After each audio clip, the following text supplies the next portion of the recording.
Muy buenas, Jorge y Rafael.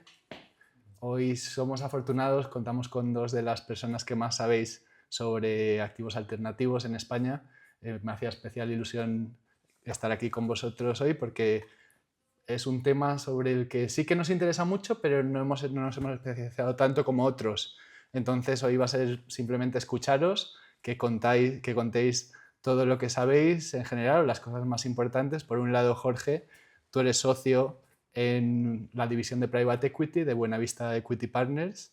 Es una gestora multiactivos con cerca de 1.500 millones de activos bajo gestión. Lleváis más de 30 años en el sector y os habéis especializado totalmente en esa parte. Llevas muchísimo, desde 2002 creo que es, ¿verdad? En la compañía. Mucho.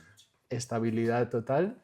Y por otro lado también, Rafa, por un lado trabajas como director de asignación de activos en Beyond Wealth, que es parte de Santander como Multifamily Office. Luego nos explicarás muy bien todas las actividades.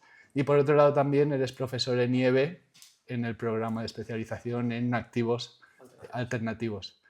Si empezamos, sugiero empezar un poquito hablando sobre vosotros. Si nos comentáis un poco, en líneas generales, por ejemplo, si preguntase a vuestros amigos más cercanos, familiares, Jorge, ¿qué crees que dirían sobre ti, la gente más cercana? Los más cercanos, casi mejor que te cuenten ellos, pues te puedo decir yo lo que yo percibo. Bueno, mis amigos, te diría que es una persona que se puede contar con él. Vamos, yo con mis amigos llevo desde el colegio, con lo cual llevamos toda la vida juntos, nos conocemos muy bien. Y familia, soy el segundo de 4 hermanos, todos chicos, y me ha tocado muchas veces hacer de mediador, de dinamizador, y vamos, persona muy familiar y muy amigo de mis amigos. O sea ¿Y que, tus compañeros, que llevas muchos años con ellos? Porque pues mis también compañeros sois... sí, con los socios llevamos 20 años juntos, 20 años o más de 20 años juntos. Y la verdad es que soy una persona que soy muy de trabajar en equipo. Me gusta mucho dinamizar dentro de los equipos y luego quizás soy de esas personas que dan tranquilidad en las situaciones complicadas. También toda la experiencia, ¿eh? Situaciones complicadas de tranquilidad. Pero vamos, trabajador y muy de trabajar en equipo. Tanto en la oficina como en las compañías, Como las ¿no? compañías, Probablemente en sí, las sí. que En las estáis, en el compañías consejo. Y... la verdad es que nosotros la gestión que hacemos en las compañías es muy de hands-on. O sea, sí. entrar dentro de las compañías a gestionar, no directamente, pero a través del consejo y del día a día. Y nos toca muchas veces, Mantener la calma con él. Es. Por tu lado, Rafa, Bueno, la gente más pues cercana, sí, o sea, yo iría familiares. en la misma línea que comentaba Jorge, de hoy al final lo mejor es que le pregunte siempre a ellos, ¿no? Pero bueno, o sea, yo creo que un poco me diría algo parecido, porque igual, al final yo soy muy familiar, soy mucho de mis amigos, o bien decía Jorge, pues yo tengo mi grupo de amigos, ¿no? Que los he ido conociendo en distintas etapas de mi vida, y al final pues soy fan de, oye, de tener esas relaciones de largo plazo y de tener esa gente de confianza a tu lado, ¿no? Pero sobre todo yo te voy a decir, pues la lealtad de que pueden contar contigo en cualquier momento. Diría que es un poco más lo que me caracteriza, ¿no? Y luego también un poco, oye, pues el tema de, pues al final, pues ser una persona muy metódica, que al final también, quieras que no, oye, pues cuando te propones objetivos, pues normalmente lo sueles lograr, porque tienes ese proceso, ¿no? Y también esa voluntad de querer lograr ciertas cosas, que, pues oye, que no todo el mundo quizás lo tiene, ¿no? Entonces también al final ahí le ayuda mucho a la gente también a ver toda esa parte. Y luego un poco más a nivel profesional, o sea, lo bueno del mundo, o sea, de hoy en día, ¿qué es lo que ocurre? Que al final tienes feedback tanto por abajo, por arriba, lateral, entonces aquí sí que tienes quizás un poquito de más sustancia, ¿no? Para decir, y te diría que sobre todo lo que suelen destacar más de la gente que trabaja conmigo es la capacidad de trabajar bajo presión, sobre todo. De decir, oye, al final, independientemente de que estés en una situación tensa o no estés tensa en esa situación, que siempre tienes la cordura, ¿no? Y la tranquilidad de tomar decisiones desde, digamos, una perspectiva de largo plazo y sin estar centrado en el problema, sin buscar soluciones, ¿no? Te diría que eso es lo que más me destaca.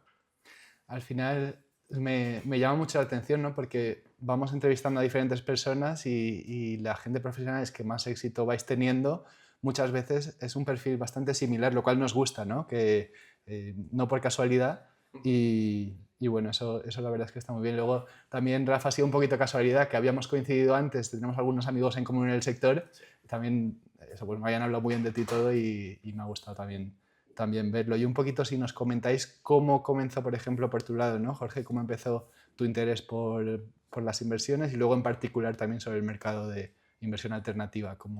¿Qué te llevó? A mí la verdad es que, vamos, de siempre me ha llamado el tema de la empresa y la gestión, vamos, desde ya que tuve que elegir carrera y me decanté un poco por ADE.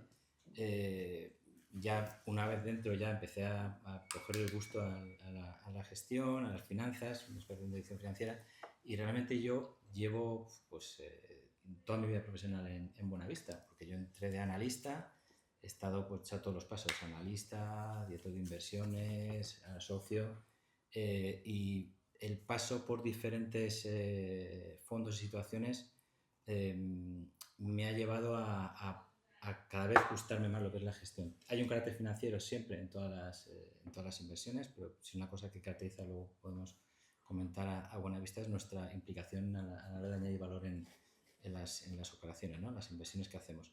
Y de siempre me ha gustado, no tanto la burocracia y tal, pero sí lo que es la gestión directa en compañías. Tanto el análisis como el meterse, ¿no? Dentro de... Sí, porque al final nosotros tenemos un componente que engloba todo, ¿no? De estrategia, desarrollo, planificación, finanzas, es un poco gestión global, ¿no? ¿En qué etapa, dentro de toda la etapa profesional, en qué parte consideras que has aprendido más en ese proceso de años y años? ¿O qué recuerdos tienes así que piensas que te han formado y te han curtido como...? Yo, aunque llevo mucho tiempo en Buenavista, he estado en diferentes fondos, con diferentes estrategias, diferentes mercados y países, con lo cual vas ganándote, te vas verando un poco en diferentes situaciones, ¿no? Y quizá cuando aprendes más es cuando las cosas no vienen como pensabas y te toca hacer un poco de giro de guión y tirar para adelante, con lo cual la experiencia me ha enseñado mucho, pero quizá cuando no van tan bien las cosas, cuando más aprendes. Mayor cautela luego, ¿no? También sí, te enseña mucho. Y por tu lado, Rafa, ¿cuándo crees que has aprendido más? Y un poco también las diferentes experiencias que has tenido profesionales. Si nos cuentas un poquito y que te ha marcado más. Sí, o sea, yo, bueno, al contrario que Jorge, yo no tenía nada claro a qué me quería dedicar. Yo, de hecho, soy de los que hizo ADE, pues porque no sabía qué querías hacer con tu vida. Lo único que, bueno, cuando ya en el último año de carrera, pues hice una entrevista en un banco español y ahí ya es verdad que no cuajó porque era más un puesto comercial que yo no me veía en aquel momento, ni me veo a día de hoy. Pero luego justo ese mismo banco me llamó justo para pues, análisis de fondos de inversión, ¿no? Que fue un tema pues, que ya había escuchado, que había leído y tal, y que tenía cierto interés, pero que tampoco me había metido en profundidad. Y ahí ya fue cuando descubrí que de verdad me gustaba. Y de hecho, cuando la gente me pregunta, oye, ¿por qué te dedicas a los mercados financieros en general? Yo siempre digo que es porque es un mundo que es muy dinámico, que cada día haces algo nuevo. O sea, independientemente de que estés viendo compañías, al final cada compañía es distinta a la otra, distintos tipos de inversiones alternativas quizás son más novedosas, ¿no? Entonces al final siempre tienes algo que aprender. Y yo creo que para la gente que es más inquieta intelectualmente, pues este mundo la verdad que tiene mucho sentido para ellos, ¿no? Igual que el que trabaja, por ejemplo, en consultoría. Al final pues ve muchos temas diferentes y hay gente que está cómodo sin estar siempre en una zona de confort, ¿no? Y que vas cambiando constantemente. Luego a nivel profesional es verdad que yo he cambiado bastante, bueno, bastante, sobre todo al principio. También creo que esto es un tema de generaciones, ¿no? Y realmente donde yo más aprendí fue en mi anterior etapa, que yo estuve en Well Solutions, que era pues, una entidad totalmente independiente. Y ahí estuve durante 7 años y medio y lo que ocurrió fue que empiezas con un rol, tú vas creciendo con la compañía, pues la compañía justo está en un momento vital en el que va creciendo y al final terminas haciendo muchos temas distintos, ¿no? Y te ves que de momento pasas de analizar fondos de inversión de un tema definido. Me hablaron muy bien de esa entidad, también me llegó... Correcto, sí, o sea, además lo hacen muy bien. Y luego cuando te das cuenta, pues ya estás metido un poco también en gestión a nivel de la compañía, a nivel de equipos y también eso te da también la oportunidad de crecer, ¿no? Porque quizá también no todo el mundo tiene la oportunidad de participar en un equipo que es pequeño o mediano y que tengas la oportunidad de poder ver tantas cosas, ¿no? Y al final luego también eso te sirve para seguir creciendo a nivel profesional. Yo te diría que destacaría sobre todo ese paso. De una entidad quizá de estar cerquita también con la gente clave, ¿no? Pues sí, y luego final, ver las dos partes. Eso es, o sea, yo mi punto es, como tienes que decidir más a nivel profesional de hacia dónde quieres virar y eres joven, quizás tiene más sentido una empresa más pequeña, mediana, porque te puedes rodear de una forma más cercana con gente que sabe mucho de ciertos temas, más que si estás en una entidad grande, también puedes tener la suerte, oye, de caer en algún departamento o en algún tema que sí que también lo tengas, pero una entidad más pequeña es más fácil, ¿no? Ese contacto, que luego es una espada de doble filo, porque al final tienes mucha más exposición y tienes mucha más responsabilidad. Pero bueno, oye, también lo que tú decías antes, ¿no? Quizás la gente que más o menos tiene un cierto éxito a nivel profesional, compartimos una serie de características. ¿Por qué? Pues porque al final también tienes esa capacidad de, oye, pues digamos, de estar en contacto con estas personas y ser capaz de rendir adecuadamente, que no todo el mundo es capaz también, ¿no? Claro, luego nos explicarás bien las actividades de Beyond Wealth. Voy a preguntar primero a Jorge un poco más sobre Buenavista Equity. Estáis centrados principalmente en 3 tipos de fondos, ¿no? Sí. Infraestructura, Venture Capital y Private Equity. Sí, si quieres te Si cuento no- un sí. poco. A ver, nosotros somos una gestora de fondos. Tradicionalmente, el origen está en el private equity, en la parte un poco más industrial, vamos a decir, ¿no? Entonces, en ese desarrollo de grupo, que ahora somos un grupo, tenemos 2 vertientes más de inversión, que sería el Venture Capital y infraestructuras. ¿Y el porqué de esto? Pues porque de cara al inversor le puedes ofrecer diferentes baremos riesgo-rentabilidad, desde la nuestra, que es la tradicional, que es un poco intermedio, y luego tienes el Venture Capital con más volatilidad, más rentabilidad, y el infra, que es un poco más estable, ¿no? Y tenemos 3 equipos de inversión independientes, con socios independientes, si bien luego tenemos una estructura central, ¿no? Y nosotros, incluso entre los socios, pues si algo de tecnología, yo voy a los de Venture, los de infra vienen a los... Hay bastante relación, ¿no?, entre los socios. Bueno, pues nosotros gestionamos incluso para inversores que invierten en diferentes líneas de negocio. Y principalmente, por lo que he estado viendo, la mayoría de empresas, o todas las empresas, tienen entre 3 y 10 millones de EBITDA, ¿verdad? Cuando compráis, es buy and build. Sí, es buy and build. La estructura nuestra o la estrategia de inversión es la misma los últimos 3 fondos que hemos hecho de buyout, porque estamos ahí muy cómodos en un sector donde vemos que hay muchas posibilidades de construir cosas.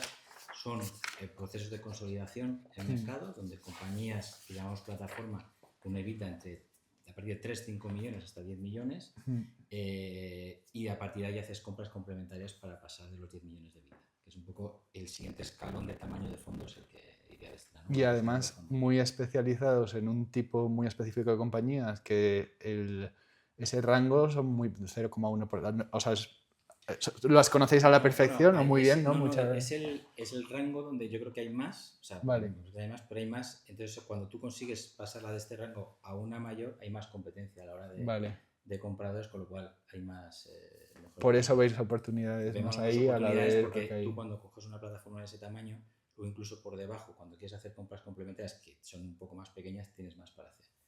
Vale. Y luego sectores donde invertimos, somos generalistas, pero normalmente invertimos siempre en las 3 verticales donde estamos más cómodos, que es sanidad, industria o servicios industriales, y también alimentación. Luego, si no hablaremos de alguna, con más ejemplos, y preguntaré todos los fondos. Los 2 principales que teníais están ya en proceso de desinversión, el de 2016-2019. El primero está casi desinvertido, el segundo a mitad de desinvertir, y acabamos de levantar, pues en septiembre-octubre, nuestro primer cierre del tercer fondo. Los 2 primeros fondos son de unos 150 millones. Han ido muy bien, por lo que tengo entendido, mejor que los comparables. Sí, la verdad es que no nos quejamos, ha ido bastante bien. Y este tercer fondo, lo que vamos a es un fondo un poco más grande. A lo mejor si estos eran 150, que vamos a ir a 250 millones, llegamos a 300, porque queremos hacer más operaciones, más compras. Nos hemos quedado con ganas de añadir compañías a los proyectos. Porque han ido también los 2 primeros. ¿Cuál ha sido la clave en general? Pues la clave yo creo que ha sido seleccionar bien los mercados donde queríamos consolidar, hacer un proyecto muy rápido de consolidación de compañías, y luego ese poco de suerte que te toca, ¿no?, cuando haces operaciones. Pero yo creo que la identificación de sectores que eran anticíclicos y con un crecimiento orgánico como inorgánico ha sido bastante importante. Y para este tercero, lo que también, bueno, hemos visto algunos ejemplos de inversiones como Instituto Bernabéu, ¿no?, de fertilidad, las hamburgueserías Gourmet, Premium, 100, perdón, sí. Lo he dicho mal. Pero son Premium y Gourmet. Eso es. ¿Qué habéis visto y un poco qué más estáis viendo y qué TIR pueden esperar a medio plazo más o menos los inversores del conjunto, ¿no? ¿Qué buscáis? Pues, por ejemplo, este fondo que, como digo, hemos hecho el primer cierre en septiembre-octubre, ya hemos hecho dos operaciones. El Instituto Bernabéu es sector de fertilidad, que la verdad es que tiene un crecimiento sector estructural, o sea, un crecimiento de por sí va a crecer. Y luego Instituto Bernabéu es una compañía líder en España en fertilidad, y ya teníamos experiencia previa, porque tenemos en el anterior fondo, en el Buyout 2, hemos comprado Eugene, que es una compañía también de clínicas de fertilidad, pero tenía casi más peso fuera que dentro de España. Entonces hay muchas sinergias de hacer conjuntamente. Y en 100, pues si pruebas las hamburguesas verás la calidad que tiene, y está muy integrado verticalmente, es un producto muy de gourmet. Es verdad que el sector restauración no es el inversión, mucha gente no es el más querido, por así decirlo, pero cuando identificas algo tan especial, yo creo que merece la pena meterse.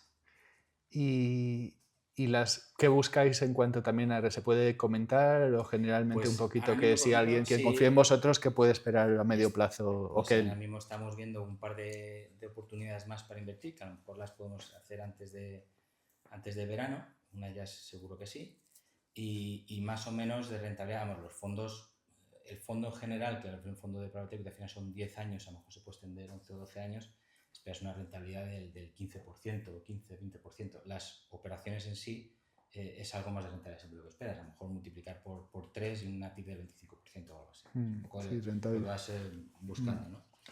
Y en el día a día también la parte de valoración, ¿cómo valoráis las compañías? Pues nosotros, a ver, el tema valoración, hacemos una valoración por experto independiente todos los años. KPMG nos hace un análisis de la cartera, entonces siguiendo una metodología suya, pues en función de múltiplos, un business plan, DCF, tal, se va haciendo una actualización del valor de las compañías y las últimas inversiones que hemos hecho han estado más o menos por ahí, o sea que no está muy desacertado de lo que al final conseguimos en tal. Entonces se hace un seguimiento una vez al año y luego una vez al año con este independiente y otra vez hacemos nosotros internamente para ver si ocurre algo. Y qué bien que todo eso, los buenos resultados, que todo el trabajo, ¿no? De multitud de años, visitas, reuniones, el ir acertando también cuando te va dando la razón en ese sentido también, pues. Sí, bueno, además nosotros muchas de las operaciones que hacemos son propietarias, no son procesos de subastas o organizados, con lo cual te lleva algo más de tiempo, ¿no? Al final cerrar un proceso desde que empiezas a ver con la compañía y empiezas a entrar en la conversación, a lo mejor te puede dar un año entero para hacer una operación. Es verdad que eso te asegura o te afianza mucho más luego la operación.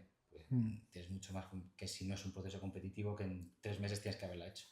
Y en infraestructuras y en venture capital, el proceso vuestro, un poco si nos puedes comentar un poco en líneas generales. Yo no estoy en esas líneas, sí, pero vamos, como te digo, son estrategias distintas. En infraestructuras se buscan rentabilidades más estables, sin menos volatilidad como las nuestras, que son quizás las más en sentido intermedio. Y al final es inversión en infraestructuras, tienen gestión de unos fondos europeos y luego gestión de fondos privados tradicionales, ¿no? Comerciales. Vale. Pues han comprado o han invertido en una marina deportiva. Y luego Venture Capital tenemos una estrategia a su vez en 2 áreas, en Venture Capital en España, que es inversión en software y en seguridad digital, y luego en Portugal una que es una incluso más temprana de inversión, que es en etapa semilla, que es biotech. O sea que tocamos muchas áreas de inversión, con lo cual conocemos muy bien cómo está el mercado, ¿no? Muy interesante. Y Rafa, por el lado de Beyond Wealth, tengo entendido como consultoría patrimonial, estáis en medio, también por lo que he ido viendo, estáis en medio entre las familias y los proveedores, ¿no? De servicios, pues los asesores financieros, asesores fiscales, banca privada, ayudándoles, ¿no? A seleccionar tanto proveedores, productos, diseñar toda la estrategia, supervisarla después para estar de la mano de las familias. Si puedes explicar bien el proceso, cómo estáis estructurados, cómo podéis ayudar a una familia, ¿no? Un poco, y cómo funciona ese proceso y cuáles son vuestras fortalezas también. Sí, te explico. O sea, al final, yo siempre como lo explico es que nosotros pasamos a sentarnos del lado de la mesa de la familia y por lo tanto pasamos a ser sus empleados. Al final, como si fuéramos el family office de la familia. Sí. ¿Esto qué quiere decir? Quiere decir que al final es verdad que Beyond Wealth pues es una entidad donde Banco Santander es el principal accionista, ¿no? Y el único, pero realmente es una entidad que está completamente segregada, es un CIF independiente de Banco Santander y está completamente fuera de lo que es la estructura del banco. Eso quiere decir que nosotros, o sea, para trabajar con Beyond Wealth, la familia no tiene por qué ser cliente de Banco Santander, puede trabajar con cualquier entidad financiera, ¿no?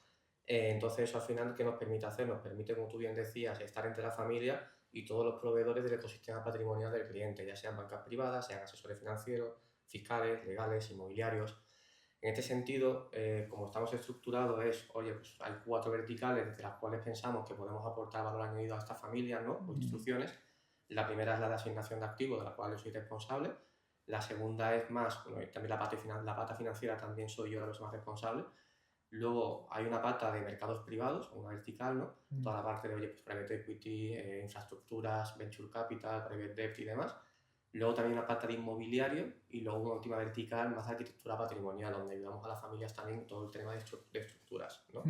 Y de hacer también pues, más eficiente lo que es la gestión patrimonial.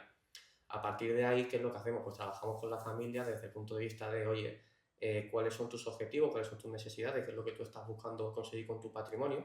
Porque al final el patrimonio es un medio para alcanzar un fin, no es un fin en sí mismo. Y a partir de ahí, pues ya comenzamos a trabajar con ellos, ¿no? De hecho, es muy curioso que muchas veces tú haces un diagnóstico inicial de la situación de la familia hoy y cuando le preguntas o le haces estas cuestiones y reflexionas con estas familias, te das cuenta de que sus objetivos y necesidades no están alineadas con cómo están estructuradas hoy. Entonces tienes que trazar hacia dónde quieres llegar y cuál es el plan para pasar de cómo estás hoy a cómo quieres estar o tu situación ideal en el futuro, ¿no? Y ahí entra toda la parte de, pues te ayudamos también a seleccionar proveedores de inversión, a definir los mandatos de inversión, definir la política de inversión, la asignación de activos, cómo estructurar un programa en inversiones alternativas, por ejemplo, en mercados privados de forma coherente. ¿Vale? Al final, lo que es mercado privado no es únicamente private equity, ¿no? Pues tienes diferentes estrategias también, como decía antes Jorge, y no todas son iguales ni todas son diferentes, y todas son distintas entre sí. Y de hecho una operación en private equity en directo es completamente diferente de otra en directo también, ¿no?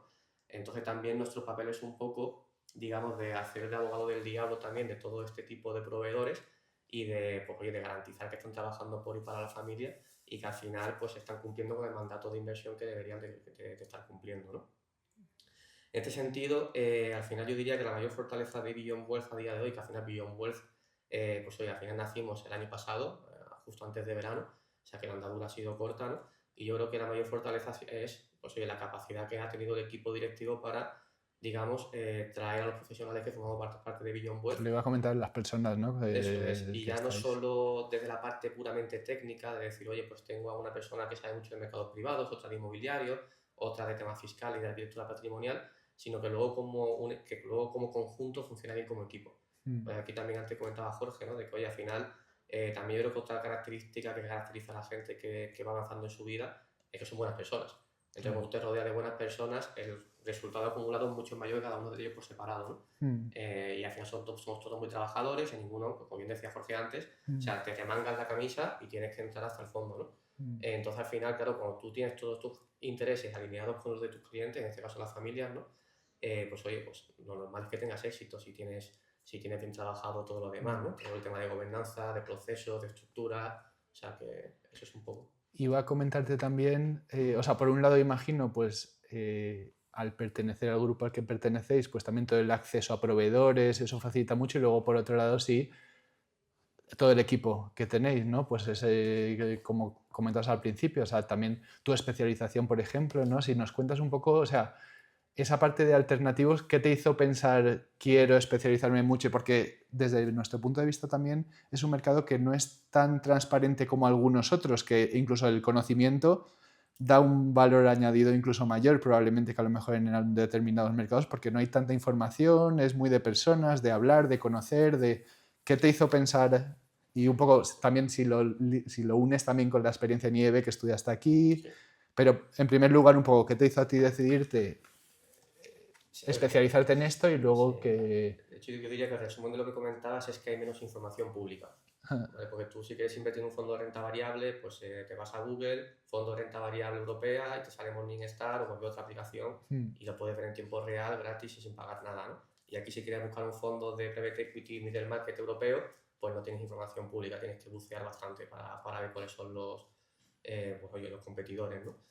Dicho esto, yo acabé en inversiones alternativas un poco de casualidad, hace ya muchos años. ¿Por qué? Porque yo hice el máster en mercados financieros aquí del IEB y cuando acabé el máster dije, vale, ¿qué más puedo hacer para diferenciarme un poco de la competencia en aquel entonces que era mucho más joven, ¿no? Y decía, oye, pues tengo dos opciones prácticamente, una hacer el CFA, pero el CFA en aquella época era un examen al año y por lo tanto mínimo tardaba 2 años y medio en tenerlo, o vi la posibilidad de hacer el CAIA, al final similar al CFA pero más centrado en inversiones alternativas. Y en mi cabeza pues sonaba maravilloso decir, oye, empiezo en diciembre a estudiar, en marzo el nivel 1, en septiembre el nivel 2 y en noviembre tengo ya algo que de verdad me diferencia. Y además estoy hablando del 2014, por aquel entonces tampoco era muy conocido. Y aparte también veía de que era una industria que estaba creciendo bastante y que quizás pudiera tener sentido, sobre todo aquí en España, que todavía estaba bastante incipiente.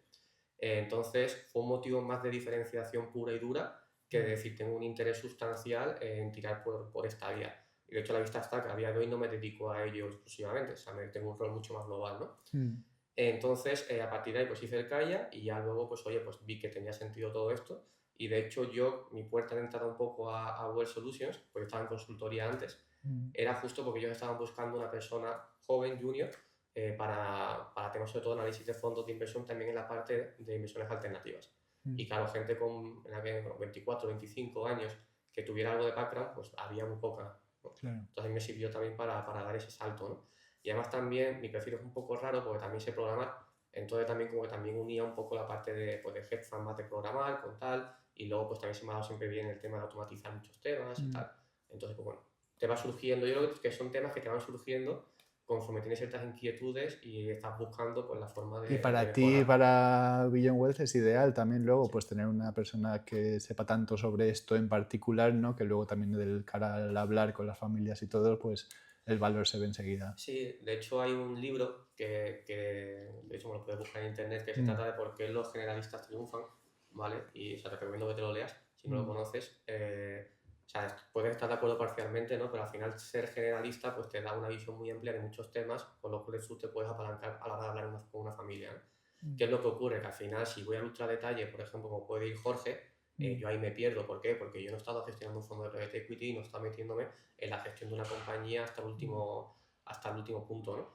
Pero bueno, para eso tienes pues a alguien súper especialista. Has estado hablando con todos ellos, Eso es. o sea, lo tienes, Eso claro, es. y tú eres... Entonces, mi trabajo no es llegar hasta esa última fase, sino oye, saber ver por qué Jorge es bueno en lo que hace y entender cuáles son las características o las cualidades que un gestor de private equity tiene que tener para tener éxito, ¿no? ¿Vale? ¿Cómo diseñáis en ese sentido la arquitectura estratégica? Un poco cómo seleccionáis las personas en las que confiáis. ¿Cómo... Es un poco diferente porque, o sea, yo por ejemplo en mi vida anterior, yo era el director de inversiones y yo sí que decidía, o sea, tenía la decisión última, por así decirlo, de en dónde invertían las familias, ¿no? Aquí el rol es distinto, ¿por qué? Porque tú lo que haces es un acompañamiento activo en el cual yo te voy a proporcionar proveedores que tú necesitas en función de tus necesidades y te voy a ayudar a analizarlos. Pero es verdad que yo no te voy a sesgar ni te voy a proporcionar, te voy a decir, oye, pues Jorge es mejor que este otro. Yo me puedo centrar en, oye, datos objetivos, datos cualitativos, cuantitativos, oye, pues equipo, track record, cómo lo han hecho los fondos anteriores, de dónde proviene la creación de valor de un fondo de private equity, por ejemplo, hablando del ejemplo de Jorge, ¿no? O sea, al final no es lo mismo que sea expansión de múltiplos, a que sea de verdad creación de valor mediante palancas operativas, o sea, son temas diferentes. Entonces, ahí sí que le puedes aportar ese know-how, ese conocimiento a las familias y irles guiando para que ellos se acompañen de los mejores. Pero es verdad que yo no tengo una arquitectura como podía tener antes de decir, oye, pues justo ahora en mercado financiero público vamos a invertir de esta forma, con un enfoque global, con esta diversificación, con estos gestores, que si me invento, que si la parte indexada con Vanguard, con iShares, la parte de gestión activa con Robeco, con mi otra gestora, y la parte de private equity, pues hacemos un programa anual, tal. O sea, todo eso está muy bien, pero ahora es más la fase de proceso que la fase de ejecución. Vale, sí, es un acompañamiento total, pero con el apoyo de proveedores, pero que en ese sentido sí que de tener una visión global muy buena del sector, de los mejores, ¿no? De los mejores, y con eso guiar a las Correcto, o sea, familias. imagínate Y que una familia tiene un programa de mercados privados que tiene que comprometer cada año 5 millones de euros, por invento, ¿vale? Pues al final tú lo que le vas a hacer es ese acompañamiento para ver que, oye, que los productos que le llegan tienen sentido, tanto a nivel de, pues, de estructura, de equipo, de fees, de comisiones, de todo, y que tiene encaje en ese pues, plan global. Porque al final también yo siempre lo que digo, la cuenta de la vieja, hay gente que me dice, oye, pero ¿cuánto tengo que dedicar o cuánto puedo dedicar de mi patrimonio a activos y líquidos? Y yo siempre digo, bueno, pues depende, ¿no? de tu horizonte temporal, de tu tolerancia a riesgo y demás. Pero a mí siempre lo que me funciona es, oye, si quieres invertir un 10%, ¿vale? ¿Cuánto patrimonio mínimo tienes que tener para llegar a tener digamos, una cartera de mercados privados adecuadamente diversificada y construida de una forma eficiente? Pues quizá el patrimonio que tienes que tener es alto, no puede ser con 1 millón de euros. ¿Vale? Pues vamos a poner que son 10 millones. Pues si necesito 10 millones para construir esa parte del patrimonio, estamos hablando de que tengo que tener un patrimonio total de 100 millones, ¿vale? Que es el 10%, ¿no? Y a partir de ahí, pues tú ya empiezas a tener esas conversaciones, ¿no? Y le vas guiando.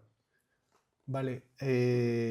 Y el programa luego, porque sí que estudiaste en IEB, luego también eres profesor ahora del programa de mercados alternativos y nos hablas un poquito más sobre el programa y luego también, no solo eso, sino qué recomendarías, por ejemplo, a un estudiante del IEB o alguien que está aquí o alguien que se está planteando venir a IEB. ¿Qué consejos le darías de cara a cómo enfocar también la carrera profesional? Si está un poco en ese proceso que decías que estabas tú hace igual un tiempecito, ¿no? Como un tiempo. Sí, sí, empiezo por el final, con la segunda pregunta, ¿vale? Yo lo que recomendaría es, oye, primero estudia lo que de verdad te apasione, que yo, por ejemplo, soy bastante crítico con las personas que se acaban la carrera y justo al acabar se meten en un máster. Sí. O sea, yo lo que más adecuado sería trabajar en diferentes temas, o al menos en uno, y ver si de verdad te gusta. Y aquí pongo el ejemplo del CFA, que no es un máster, pero al final es una dedicación de horas brutal. Sí, y conozco varias personas que han hecho el CFA y lo han acabado trabajando en un laboratorio de farmacéutica, lo invento, ¿vale? Pero es así, ¿no? Pero lo que yo diría es que si tienes claro que quieres hacer un máster en finanzas y tal, oye, pues fenomenal. En el IEF tienes el máster de bolsa, que es generalista, tienes el de corporate finance, tienes otro tipo de programas, pero yo creo que lo más importante es, uno, que vayas con la mente abierta de no es solo lo que vas a aprender con los libros de texto, ¿no? Sino también pues, las experiencias que te vas a llevar con tus compañeros y el networking que vas a hacer con los profesores. Y de hecho yo creo que lo que está más infravalorado siempre en un máster es el networking con la gente, tanto tus compañeros como con los profesores, horizontal y vertical. Sí. Y de hecho, hay veces que, oye, pues que algún alumno pues, me pregunta y tal, le digo, mira, lo mejor que puedes hacer es hablarle a gente que está trabajando hoy donde a ti te gustaría estar, preguntarle, oye, cómo ha llegado hasta ahí, tomarte un café con él y también, oye, pues ver cómo te puedes ir moviendo, ¿no? Porque al final la vida yo creo que también es tema de relaciones y no guste o no, yo, aquí Jorge tiene más experiencia que yo, y aunque no se ha cambiado de trabajo en los últimos 15-20 años, pero es verdad que las ofertas de trabajo en el mundo financiero, la gran mayoría no son públicas. Esto es una realidad. Entonces, oye, cuanto más cafés te tomes y tal... La confianza pesa mucho. Sí, claro. Eso es. Y yo, por ejemplo, ese es un tema que también... A tú me preguntabas antes, oye, ¿cómo te definís tal? Dios, te puedo decir cómo me define la gente hoy, pero yo también he ido modificando mi comportamiento con el paso de los años, ¿no? Que también lo dejaba antes caer Jorge. Sí. O sea, yo, por ejemplo, con el tema de networking, antes era quizá un poquito más crítico, ahora lo veo vital. O sea, yo ahora tengo que elegir entre una persona de la que tengo feedback y tal, y que sé que esto es un plug and play, de que va a llegar, va a funcionar, y una persona que no tienes absolutamente nada de conocimiento, pues somos humanos, te vas a ir a la otra. ¿Es justo? ¿Es injusto? Pues depende de cómo lo veas, pero es una realidad. Entonces, al final, ¿cómo puedes llegar a esas oportunidades? Pues honestamente, pues hablando, abriendo tu mente, teniendo una red potente de networking y relacionándote, ¿no? ¿Vale? Y en particular sobre el programa de... Sí. En cuanto al programa de inversiones alternativas... Estoy de acuerdo con todo lo que has dicho, que lo veo igual. Sí, y en cuanto al programa de inversiones alternativas, al final es un programa también generalista en el sentido de que vas a ver un poco todo lo que se considera alternativo. Vale, de hecho, la primera parte del programa es una parte que además justo es la que yo imparto, que es, oye, introducción, ¿vale? ¿Qué son las inversiones alternativas? ¿Qué es lo que no son? ¿Vale? ¿Qué es private equity? ¿Qué es infraestructura? ¿Qué es inmobiliario? ¿Qué son las materias primas? Cómo invertir, qué tipo de importes tienes que tener en función de cómo quieras invertir. Yo hablaba antes de millones de euros, obviamente en private equity también puedes invertir con 10.000 euros. O sea, todo depende del enfoque que le quieras dar, ¿no? También todo el tema de métricas, de, oye, pues al final, ¿qué es la TIR? ¿Cómo se puede manipular una TIR? Que también se hace. Pues los préstamos que utilizan los fondos private equity para incrementar esa TIR. O sea, ver también un poquito dentro de la generalidad, ver cosas que están en la rampa de salida hoy día, ¿no? Y también ver un poco pues, cómo funcionan las estructuras de comisiones. O sea, es bastante, esa parte inicial es muy general, en muchos temas diferentes, ¿no? Pero que luego te ayuda al resto, ¿no? Y luego son diferentes módulos, diferentes epígrafes. Por ejemplo, tienes un módulo entero de private equity, que básicamente es la vida de Jorge, básicamente. Luego tienes otro módulo pues, más para temas de infraestructuras, otro para inmobiliario, otro para venture capital también. Al final es ver un poco también, por ejemplo, la parte de private equity, cuáles son las tripas de ese mundo. Totalmente práctico al final, lo estamos viendo ahora que está todo... De todo... hecho, yo ahí, por hablar un poco también del perfil de alumno, tengo tanto gente joven como gente que a día de hoy me están vendiendo a mi producto. ¿Vale? Porque al final también hay gente que trabaja en la parte comercial que quizá le falta más ese componente técnico de cómo funciona un fondo de private equity, por ejemplo, por dentro, ¿no? Y creo que también viene muy bien. Entonces es un programa que yo creo que te ayuda mucho a tener ese enfoque de inversiones alternativas, ¿no? Y ya te digo, yo lo recomiendo hacer, pero porque si te gusta ese mundo, al final, ¿te vas a hacer ultra experto? No. pero es que ni haciendo el CFA ni haciendo el CAIA, Te yo va a dar creo una que este visión tipo muy de, buena de eso, lo yo que... creo que este tipo de cursos te sirven para tener una guía, para tú luego ir tirando del lazo, ¿sabes? Y que sepas por dónde tienes que ir tirando para aprender. Vale. Volviendo un poquito a los mercados, antes de preguntaros también por entender cómo estáis viendo un poco la situación actual, me ha quedado una pregunta pendiente que es, para ti, Rafa, ¿por qué elegiste trabajar donde estás ahora? Porque también después de muchos años de experiencia, en una posición muy buena en la que estabas, con una, bueno, pues ya ganándote el reconocimiento en el sector, todo muy bien, ¿qué te hizo dar este paso, ¿no? Un poco también como... Pues mira, pues te soy honesto, o sea, yo di el paso porque me apetecía montar algo desde cero. O sea, es verdad oye, que yo estaba, pues también estaba en una posición de una zona de confort bastante grande y también soy una persona que no me gusta estar en esa posición, ¿no? Entonces yo creo que tenía esa inquietud Sí. de decir, oye, me gustaría montar algo desde cero y montar algo donde tú de verdad puedas aportar valor y puedas un poco marcar un poco las líneas de actuación y eso fue lo que me motivó a dar el cambio, básicamente. Me gusta mucho también que pasa también en los diferentes países en general. O sea, igual que el negocio de la gestión de activos es un negocio de personas, más global probablemente, pero la parte de asesoramiento patrimonial es muy local en cuanto a que tú tienes que estar hablando de tú a tú muy de cerca. Es más complicado a lo mejor asesorar a una familia a 10.000 kilómetros porque al final quieren verte, quieren continuamente. Entonces ahí la confianza es clave también en ese sentido y bueno, pues también es parte del trabajo, ¿no? Y de lo bonito del trabajo.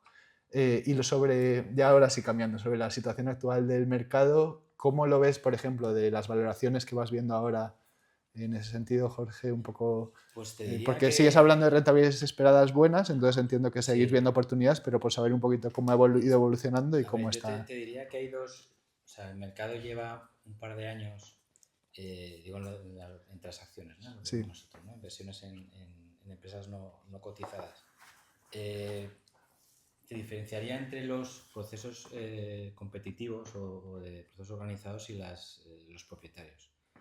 Los procesos competitivos, la verdad es que lleva tiempo, que llevan más tiempo, bastante más tiempo cerrar las operaciones. Un proceso que puedan ser 4 o 5 meses, se te puede ir al año al final al final, cuando estás en ese tipo de compañía, la incertidumbre te mata el deal, pues porque hay una expectativa de valor por encima de lo que debería dar el mercado, o porque de repente hay una incertidumbre por los aranceles de Trump, siempre ocurre algo, ¿no? Entonces, últimamente llevan ocurriendo situaciones donde esas operaciones no terminan de cerrarse en los tiempos que eran anteriormente. Las propietarias controlas un poco más los tiempos porque es una especie de maratón que termina más fácil, tienen más visibilidad, ¿no? Hay más confianza, ¿no? en el recorrido. Entonces, nosotros estamos viendo que hay operaciones en el mercado, hay movimiento, hay quizá una ralentización en el cierre de operaciones, pero sí que hay bastante actividad. Nosotros, ya te digo, por ejemplo, hemos levantado el fondo hace septiembre, octubre del año pasado, y en estos meses hemos hecho ya 2 operaciones y esperamos hacer 2 más antes de final de año. O sea que vemos bastante actividad. Luego al final, acertando, al final siempre hay comprador, ¿no? Porque quiero decir que si tarde o temprano, pero si has acertado con los números, la empresa va muy bien y la has comprado a un precio Realmente, al final... cuando sabes si has acertado, o sea, lo difícil es vender bien. O sea, si tienes una buena operación, si tienes una buena compañía, vas a sacar unos números muy buenos. Si tienes una mala operación, tienes que venderla y venderla más o menos. O sea, al final comprar, tienes que tener una metodología, y por comprar quizás es más fácil que vender, ¿no? Sí. Entonces, pero yo creo que en el sentido de operaciones sí que prevemos que el mercado siga funcionando bien. O sea, la economía al final española sigue creciendo, sigue desarrollándose, y nosotros en los mercados que tratamos o que buscamos, pues sigue habiendo oportunidades de consolidación, con lo cual nosotros vemos que hay tarea para Vale, este que nuevo con lo importante, ¿no? Que con los numeritos que tenéis los Excel os sale la rentabilidad que habéis comentado y eso es. ¿Y cómo estáis posicionados ahora mismo? En general, ¿habéis encontrado ya 2 inversiones muy buenas que Ahora os mismo, gustan como mucho? estamos, es en la parte de ¿Dónde private veis más equity, oportunidades? Un poco... bueno, el fondo nuevo que hemos hecho 2 operaciones y esperamos hacer, pues, plataformas o inversiones iniciales, llegar a unas 9-10 operaciones, y luego, para hacer una idea, el anterior fondo, que pues hemos sido un fondo más grande, hicimos 7 inversiones iniciales o plataformas, y a cada 7 de media le añadimos 3 más, con lo cual crecemos muy rápidamente. Entonces, estamos viendo que hay cartera suficiente y mercado para hacer ese desarrollo y las perspectivas son buenas. Vale. Y por tu lado, Rafa, también por entender un poquito cómo estructuráis también las inversiones, cómo es ese proceso también en Beyond Wealth. Si, Sí. por ejemplo, llegan una familia, X familias, oye, que me interesa mucho esto, quiero de la mano contigo, quiero invertir en esto y que me ayudes tú. Un poco cómo se Sí, o sea, estructura. aquí siempre, o sea, lo que tienes que tener en cuenta es el matiz de consultor versus asesor, ¿no? De hecho, siempre lo que explico que muchas veces uno de los mayores errores de los inversores que empiezan comprando unas acciones, unos fondos de inversión, un inmueble, y al final, como te das cuenta, tienes una cartera decorativa que no tiene ningún sentido en conjunto, ¿no? Entonces, al final yo creo que siempre hay que empezar al revés y decir, oye, vamos a especificar cuál es el proceso de inversión, en base a qué vamos a invertir, y a partir de ahí llegaremos a con qué entidades, con qué gestores y cuál es el producto final en el que invertiremos. ¿Vale? Pero al final siempre va a depender en última instancia de las necesidades y las circunstancias de cada una de las familias. Y te pongo un ejemplo, horizonte temporal. ¿Vale? No es lo mismo una familia que tenga alguna necesidad o un objetivo a corto plazo que a medio o que no tenga ninguno y que sea todo a largo plazo, ¿no? Al final también una de los temas muy importantes es intentar vincular esos cash flows que puede tener la familia, tanto de ingresos como de gastos, con sus inversiones, ¿no? Y ver también cómo eso se tiene que estructurar, ¿vale? De una forma eficientemente para que la familia pueda sacar el mayor rendimiento posible. Entonces aquí te diría que no hay una visión única que tú puedas coger y decir, oye, pues utilizo esta visión para todas las familias, depende de cada una de ellas. Te puedes ir a medias. ¿Vale? Por ejemplo, hay un informe de UBS que sale todos los años que analizan por ciento de family office y cómo invierten ellos a nivel global, y básicamente lo que te vienen a decir que para family office de más de 1.000 millones de euros, cuando hablo de family office me refiero a oficinas familiares de familias empresarias e inversoras, pues que te invierten en torno al 52% en mercado financiero público y 48% en mercado alternativo, ¿vale? ¿Esto debería de ser así en España? Pues depende. O sea, que en España, por ejemplo, tienes el tema del inmobiliario, que el inversor español pues le gusta mucho al final los activos tangibles y seguramente si tú hicieras ese estudio en España pues te saldría que el porcentaje en inmobiliario es bastante alto. Entonces al final tú lo que sí que tratas con la familia es de reflexionar de, oye, vamos a intentar, si yo fuera capaz de construir una frontera eficiente y decir, oye, ¿cuáles son tus objetivos, tus necesidades? A partir de ahí pintar o dibujar qué es lo que tú necesitas en términos de rentabilidad-riesgo, pues cuál sería la asignación de activos más eficiente que te va a llevar a alcanzar eso de la forma más suave. Y cuando digo de la forma más suave me refiero con los menos vaivenes posibles por el camino. ¿Vale? Y al final lo que yo digo siempre, o sea, tú puedes llegar al mismo fin o al mismo destino por caminos completamente distintos. ¿Vale? ¿Qué es lo que pasa? Una familia puede llegar a un sitio concreto invirtiendo 30% en private equity o puede llegar a ese mismo sitio invirtiendo 10% private equity, un poco en venture capital, un poco en infraestructuras, un porcentaje más elevado de renta variable cotizada. O sea, depende mucho de la familia y también, por ejemplo, de su apetito, no voy a decir por el riesgo, pero sí por la iliquidez, ¿vale? Hay familias que tú le hablas de iliquidez y no lo quieren ver ni en pintura porque ya han pasado por ello anteriormente y no les gusta. Pues ya sabes que lo que le hagas, pues no puedes tener producto ilíquido ahí, ¿no? Entonces, al final, es mucho caso por caso y yo creo que realmente ahí es donde está el valor añadido de, en este caso, un consultor, ¿no? Que sea capaz de guiar a la familia en lo que realmente necesita y no tanto en lo que va viendo o en lo que va escuchando. Y evitar riesgos también, imagino. En el pasado se han visto algunas... Correcto. Eso una. Y luego otro punto que yo siempre me gusta destacar es el tema de la información hoy en día. Que hoy en día, o sea, estamos abrumados con la cantidad de información que hay y de datos que al final yo creo que lo que hacen es que te distraen. Al final, si tú estás viendo un patrimonio a 15, 20, 50 años, no te puede importar lo que está pasando hoy o mañana. Te podrá importar de forma relativa, pero no debería. Sí. Al final, como cuando tú vas por el coche por un camino y tienes baches, pues oye, es que vas a tener baches en el camino, pero es que lo tienes que ver a 20 años vista, ¿no? ¿Vale? De hecho, a mí siempre lo digo cuando doy clases, que me fascina que cuando tú hablas con alguien y dices, oye, me voy a comprar un iPhone, un smartphone, y se ve 5 vídeos en YouTube, le pregunta a 7 amigos y se lee 4 foros. Voy a invertir en acciones de Nvidia. ¿Por qué? Porque me lo ha dicho mi amigo. Se acabó. O sea, no hay más research, no hay más documentación, ¿sabes? Entonces me fascina que para decisiones que son más importantes le prestamos menos tiempo y atención que otras decisiones que son más del día a día, ¿no? Que luego precisan muchas veces, yo estoy convencida de mucha gente que directamente es que ni sabe que tiene la posibilidad de que alguien como tú le acompañes, ¿no? Como a lo mejor dicen, bueno, no sé, como que también en Sí, ese bueno, sentido... y también yo creo que hay esto es mi percepción particular, creo que también hay un sentimiento de que el mundo financiero es muy complejo, Mm. ¿vale? Y también eso hace que todo sea muy difuso y que el final el inversor final no sea capaz de saber si lo está haciendo bien, lo está haciendo mal, lo está haciendo regular. Hemos hablado antes también un poco de evitar errores, o sea, si puedes, por ejemplo, comentar algunos ejemplos históricos del mercado que ha habido en la parte de alternativos, ¿no? Pues de temas a lo mejor cosas que hayas visto que digas, esto no hay que hacerlo y mejor asesorar de otra forma porque ha ido pasando determinadas cosas, ¿no? Un poco también de cara a vuestros clientes, aprendizajes, te pregunto, ¿no? De cosas a tener en Sí, cuenta. o sea, por ejemplo, hay dos que son muy famosos, uno más antiguo que es de la Universidad de Harvard en el 2008, que por aquel entonces dedicaba un porcentaje bastante alto a capital privado. ¿Y qué fue lo que pasó? Que hasta el 70% y, bueno, y en algunas escuelas el 100% del presupuesto anual venía del Endowment Fund de Harvard, ¿vale? ¿Qué es lo que pasa? Que en 2008, pues, como bien sabes, cayó todo, bastante, ¿no? Pues se vieron obligados a tener que vender esas posiciones en private equity con un descuento importante y materializar unas ciertas pérdidas para poder hacer frente a esos gastos anuales. ¿Cuál es la lección aquí? Bueno, de hecho se llegaron hasta endeudar, para que te hagas una idea. ¿Cuál es la lección aquí? Que tú no puedes tener comprometido a 10 años un capital que potencialmente pudieras utilizar o tuvieras que hacer uso en los siguientes 3-5 años. ¿Vale? Que es un poco también lo que decía Jorge, estos Sí, son fondos a 10, depende, por 15 años. eso el porcentaje Tienes que saber bien pequeño vincular, machear pues, tus necesidades de liquidez con tus inversiones, ¿no? Y el punto número 2 es quizás también el tema de la diversificación por añada, por gestores y tal, porque claro, o sea, bueno, Jorge lo sabe, o sea, al final la añada es muy importante y te puede definir también si un fondo es bueno o es malo. Tienes que mirar el año, o sea, la añada, para que no lo sepa, es el año en el que comienza a invertir un fondo de capital privado. Vale, aquí hay un informe de CalPERS. CalPERS es el mayor fondo de pensiones de Estados Unidos y como una entidad pública tiene que publicar pues, sus comités de inversiones, los tiene que hacer públicos.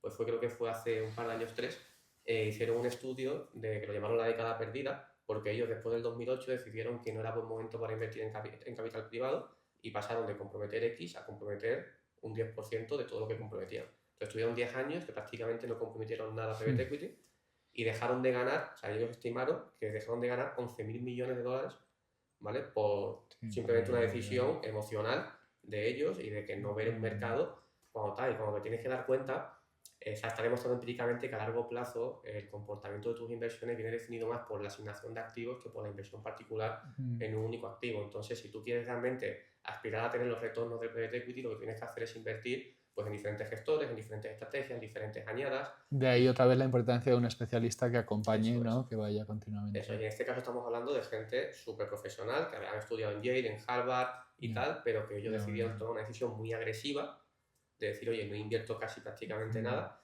Y claro, pues 10 años, que además Jorge lo sabe mejor que nosotros, han sido muy buenos, o sea, pero muy buenos.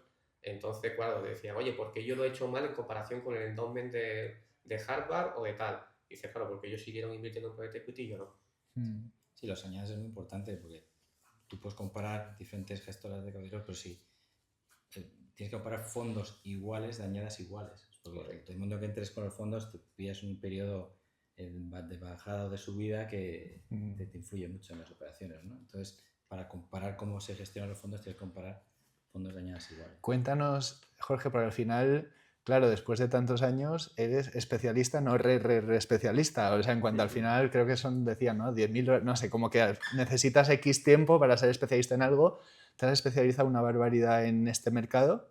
Entonces, si nos cuentas un poco inversiones históricas que has hecho bien, o sea, como que han ido saliendo Las desde que que han ido estés... mal no te voy a contar. Bueno, No, a ver, otro día, otro día. En general no nos No, ha ido... la mayoría han ido No, bien. no, Pero... en general han ido bien. Te contaría un poco una de cada sector así de segmento, de mercado en el que invertimos. Por ejemplo, temas industriales, una compañía de la que hemos desinvertido el año pasado, en octubre del año pasado, Aviaction, que es una compañía de servicios de mantenimiento de aviación, en aviones. Entonces habéis identificado que ese sector tiene unas barreras de entrada muy altas, con lo cual tiene mucho valor. Cualquier cosa, un tornillo tiene que estar certificado, entonces el tornillo vale el triple, 4 veces o 5 veces más, ¿no?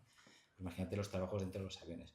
Identificamos ese sector, entonces lo que hicimos fue construir un proveedor de servicios de mantenimiento de aeronaves.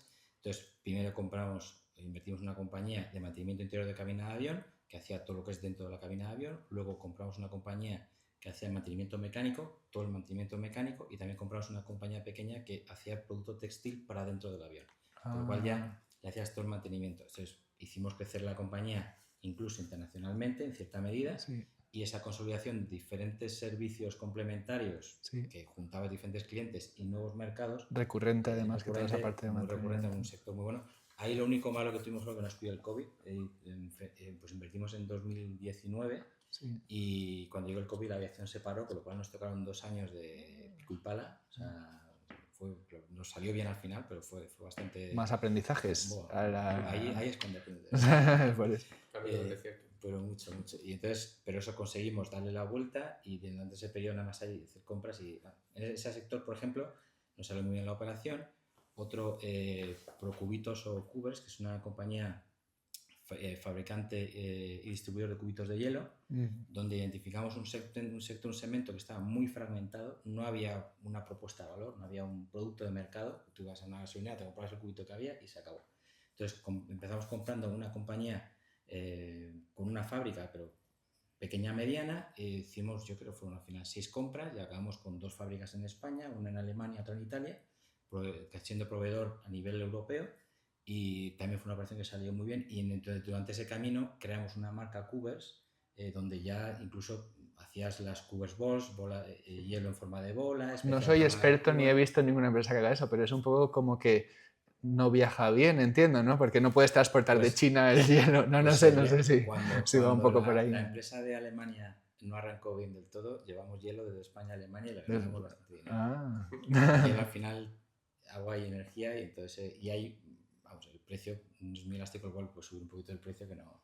Funcionó bien, entonces salió como querías. Y luego el otro vertical de salud, donde invertimos 2 operaciones por fondo, pues ahora mismo, por ejemplo, estoy yo llevando una compañía de la cartera que es Evidence, que son ensayos clínicos, que además tienen servicios de formación médico continuada, programas de soporte paciente, o sea, cosas cerca de los ensayos clínicos, y donde compramos 4 compañías de saque en España, compramos una en Portugal, una en Italia y una en Alemania. Entonces ya tenemos un operador europeo, y la verdad es que los farmacéuticos son muy buenos clientes.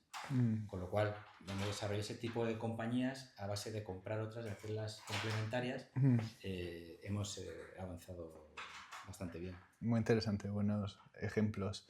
Y un poco también por entender vuestros objetivos como a medio plazo en general, medio largo plazo en el sector, por un lado, y también en vuestro puesto. Pues nosotros, te diría, a medio... Primero en vuestro puesto, luego más hacia pues en nuestro puesto, por ejemplo, en mi puesto yo...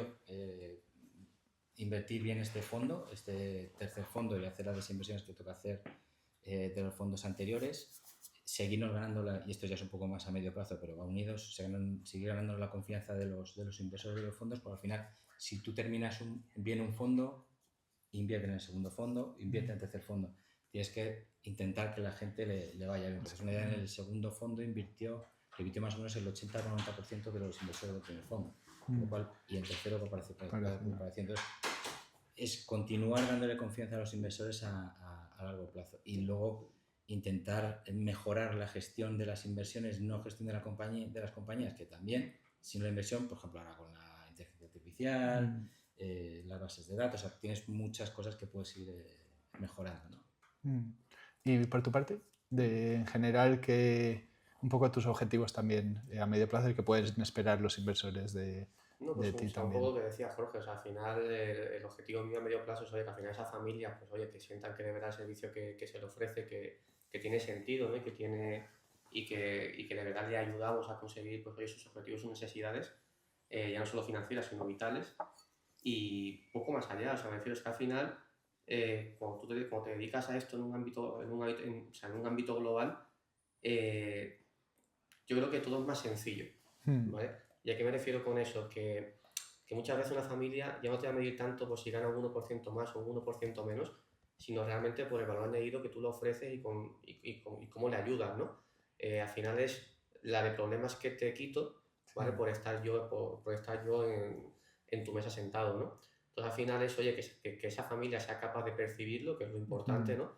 Y que al final, bueno, de hecho hay un libro que también que te lo recomiendo, que se llama Trusted Advisor, ¿vale? Que habla justo de eso, ¿no? De que al final, cuando tú ya de verdad tienes una relación de confianza con la familia, ya no eres un advisor, eres un trusted advisor en el sentido de que ya eres el asesor de confianza de esa familia, ¿no? Sí. Entonces, al final, para mí, o sea, mi objetivo último es que esta familia me vieran como eso, decir, oye, yo con Rafa puedo compartir cualquier tipo de problema que tenga, ya sea de gobernanza, tema financiero, tema de tal, que sé que él me va a poder ayudar, ya sea a través de, oye, por su conocimiento y experiencia, o porque conoce a alguien, o es un compañero suyo, o tal, ¿no? O sea, al final que tengas los recursos también para poder ayudar a estas familias, ¿no?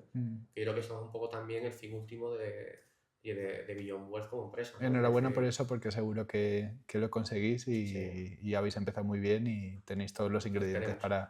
para ello. Ya por último, un poco también entender, bueno, saber, cambiando de tema, un poco hemos hablado de muchos temas técnicos, he aprendido mucho de escucharos y me ha quedado muy claro todo lo que hacéis y seguro que la gente que nos está escuchando igual. La verdad es que, como comentaba al principio, ha sido una suerte poder contar con vosotros, que, bueno, os habéis juntado dos personas especialistas en el nicho y además en dos partes un poquito diferentes, lo cual ha sido ideal. Y más allá de esta parte de trabajo técnica, un poquito qué os gusta hacer para desconectar, ¿no? En el tiempo que no estáis en la oficina, pues vuestras principales aficiones o un poquito qué cosas os Sí, gusta más. pues yo te diría, deporte, además últimamente más todavía, más deporte, y bastante, la verdad es que ayuda mucho a desconectar ya cuando estás agotado, es cuando... ¿Correr, fútbol, raqueta o Pues la ahora, demás? ahora hago con natación, he hecho toda la vida, con natación, spinning y correr. Sí. Me ha dado fuerte. Y luego antes leía mucho y ahora me pasa las series de Netflix y compañía que devoro las series. O sea, y con eso y la familia ya... Ya, tampoco. ¿Y tú? Suficiente. De hecho, yo creo que el tema del deporte, conforme vas creciendo, te das cuenta de que es más No importante. sé, sí. Sí. Tengo esa sensación.